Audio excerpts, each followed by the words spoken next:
In computer system, we having some important component like first input device, then central processing unit, that is the CPU, and at last we are having an output device, right?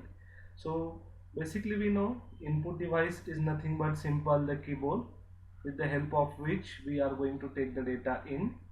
The data whatever accepted from this keyboard is given as input to this central processing unit, and the central processing unit is going to process the given data, and then that data is displayed on the output window.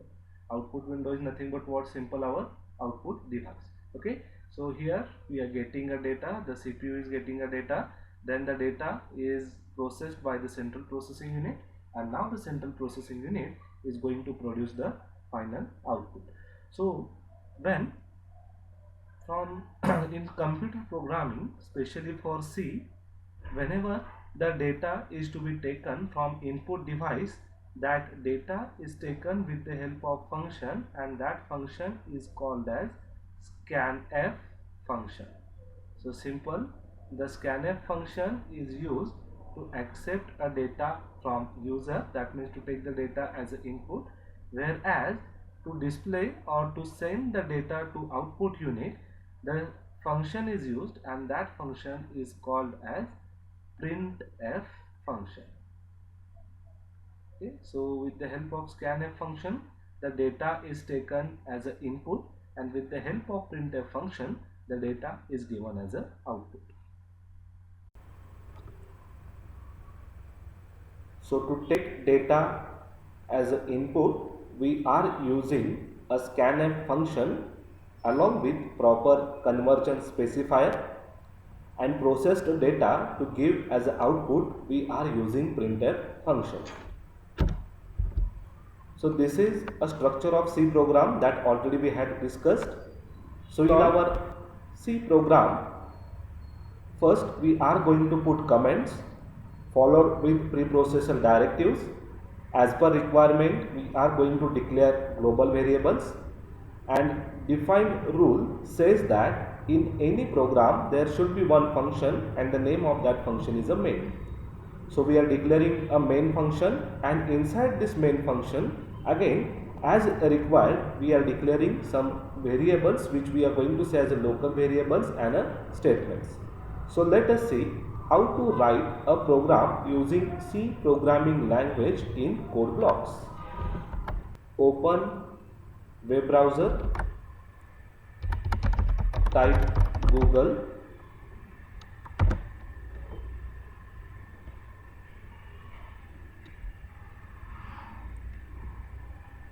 then search for code blocks with Mingw, MINGW. So the first link we will get, download binary, click on it,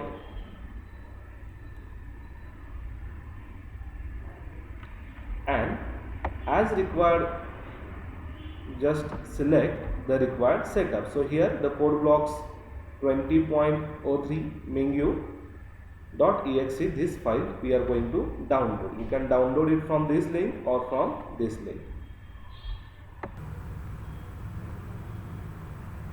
Open code blocks.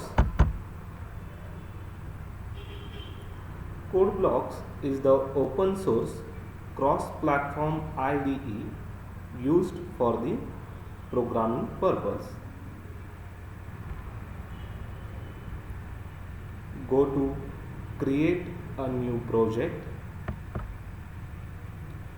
So in this project categories, the different categories are present, out of which select console application, click on go, next select the C as language we want to use, give a name to project. So I am going to give a name to this project as demo1.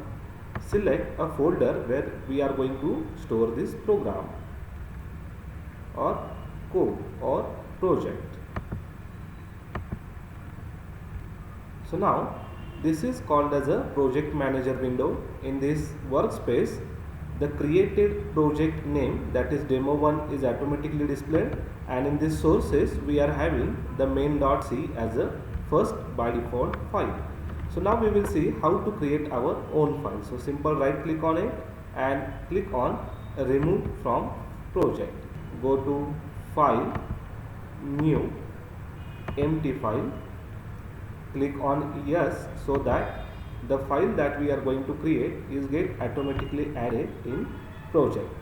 I am going to give the name to this file as first program. Click on save. Okay.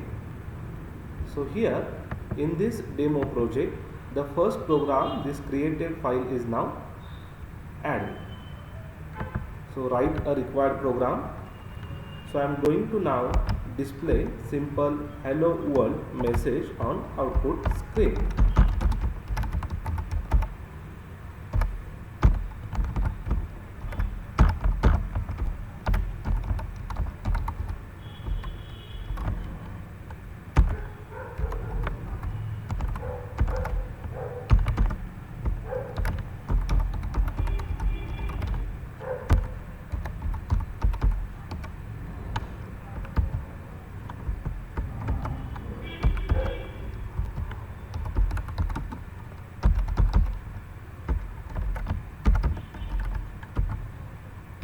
So as we are going to display only message, that is a string, so I am going to put that string as hello world in between these two double inverted comma in along with the printf function. So this is a simple code we have written to display hello world on output screen. So let us see which are the different components present in this program. Here the simple program, this is treated as a comment as it is defined between this slash and asterisk mark over here. So the what is comment? The comment is used for the informative purpose and it is not having any effect on your program. This hash is called as a preprocessor and hash include is called as a preprocessor directive. stdio is a header file, library file, which is used as a header file here. Right.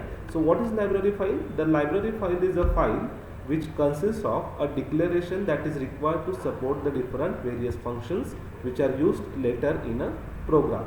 So here the printf function, which is used to display purpose, that is for the output purpose, and to support this the required declaration is present inside this library file. So what is the meaning of preprocessor directive? The preprocessor directive is used in order to convey message to compiler to perform the required preprocessing task, that is include this library file which is treated as a header file in your program. Then simple, we are going to display this hello world message onto the output screen. So here this semicolon or this simple bracket or this curly bracket are called as a delimiters, which are used here for the syntactic purpose. So once you write the entire code, select the file name in project manager window, right click on it and build the file. So this log and other window give us an information about is there any error present. So right now there is no any error in our program. Suppose by mistake I forget to give a semicolon, which is used to terminate the line here. So what will happen? The whatever the building operation that done over here, the same can be done by clicking on the top right icon. So now it is give us a error, and what is that error? Expected a semicolon, right? So now I am going to put a semicolon here and again build my program. So now the program compilation is successful with no any error, and after this we are having this run button. Simple click this so that our code is get executed and we are getting the message as a hello world.